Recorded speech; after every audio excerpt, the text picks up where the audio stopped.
Look at this rare beauty. Another amazing coin that highlights an idea rather than a person or event.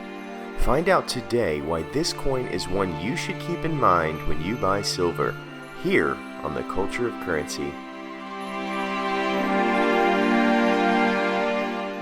Welcome back to the Culture of Currency, your home for amazing silver coins from around the world.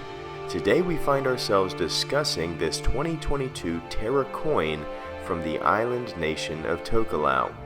If you would like to know more about the people or culture of Tokelau, you need to watch my video over the Tokelau flying fish coin where I do just that.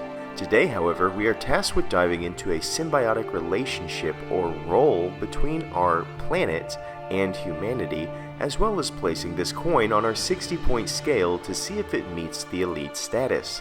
Don't worry, this is not a climate change discussion, but rather a discussion on what harmonic relationships are and how this coin highlights a great one. When we talk about symbiotic relationships, we have many examples in nature, such as smaller fish that eat parasites off larger fish. The smaller fish gets food and protection, and the larger fish are served with a health service.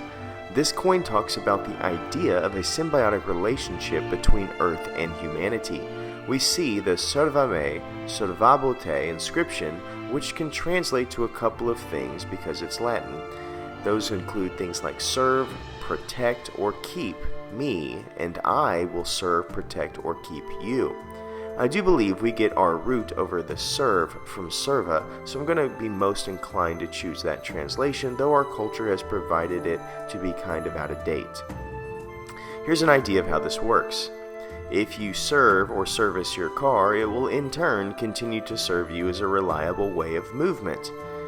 If you serve a knife with care and proper storage, it should last a lifetime.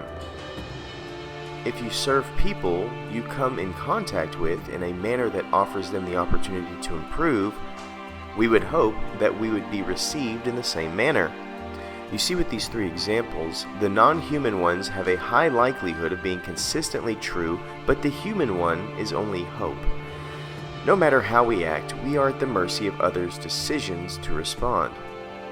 This is an example of why this coin is relevant. Even animals that are non-human can be predicted with various certainty, but humanity is forever proving us wrong. We could get into how climate models, market outcomes, or political messes exemplify this, but that would be content for another channel and another time. So how do we currently see our relationship with Earth? Once again, arguments can be far stretching as perception is so vastly different. So let's stick to what we know, which is ourselves. I, for one, love nature and find it as a source of sanctuary. It gives me energy and holds my respect. I see the Creator in every part of nature and sometimes even get lost to the point that I lose myself.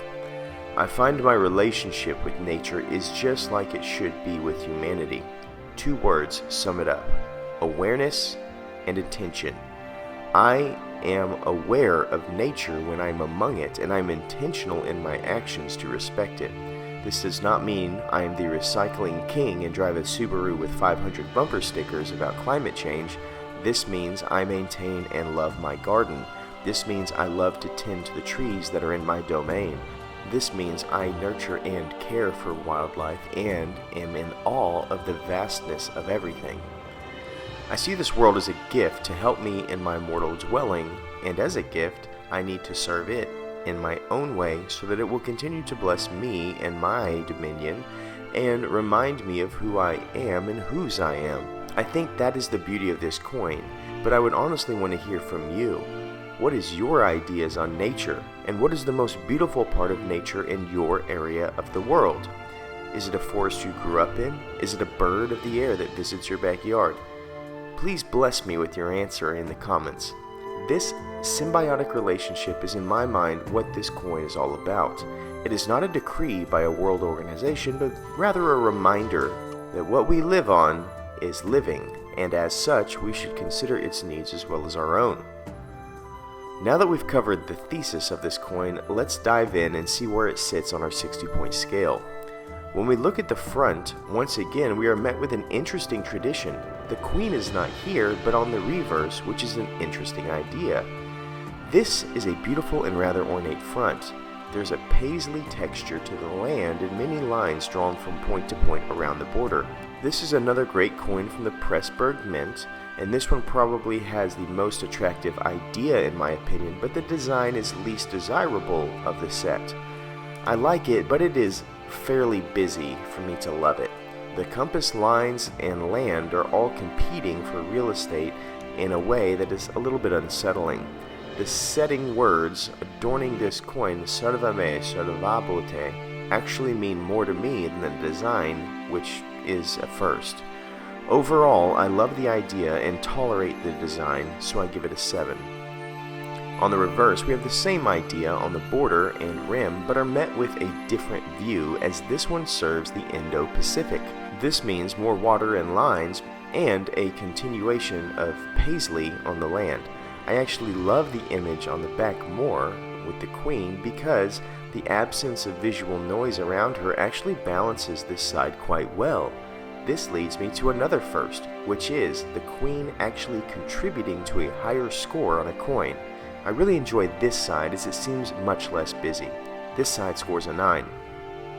Mintage is our next category, and this coin hails from a mintage of 30,000, which is a fantastic number and scores an 8. Now we hit on cultural significance. This coin is minted on an idea. Ideas are often universal and span the globe, especially when they are conducted on a constant like nature. This is a theme that indeed can be discussed anywhere on the planet and be significant. This being said, the cultural significance of this coin is undeniably a 10, which moves us to collectability. The Pressburg Mint is creating historically beautiful coins consistently. The Pressburg Mint always offers low mintage coins, and though this is somewhat the ugly duckling of the bunch, it is still fairly collectible with every year having artwork that changes, so it scores a 7. Our last area is uniqueness. We have had a coin with maps, and we have had coins with an idea, but this is the only coin I can think of that has tied those two together and laid it out in this fashion. It is highly unique in its series and its theme, and so it scores a 10, which brings me to my final score and thoughts. This coin scores a 54, which makes it an elite coin, and honestly, when I look at it, it's hard for me to think it should be this high. It is not the most attractive. However, the idea and theme with low mintage saves this coin, as it is one that all people and all nations can cherish and identify with. In my mind, looking at this coin, I thought it would have probably landed around a 48, but once again, research tells another story. Thank you as always for watching, and please remember to stay classy and current with the culture of currency.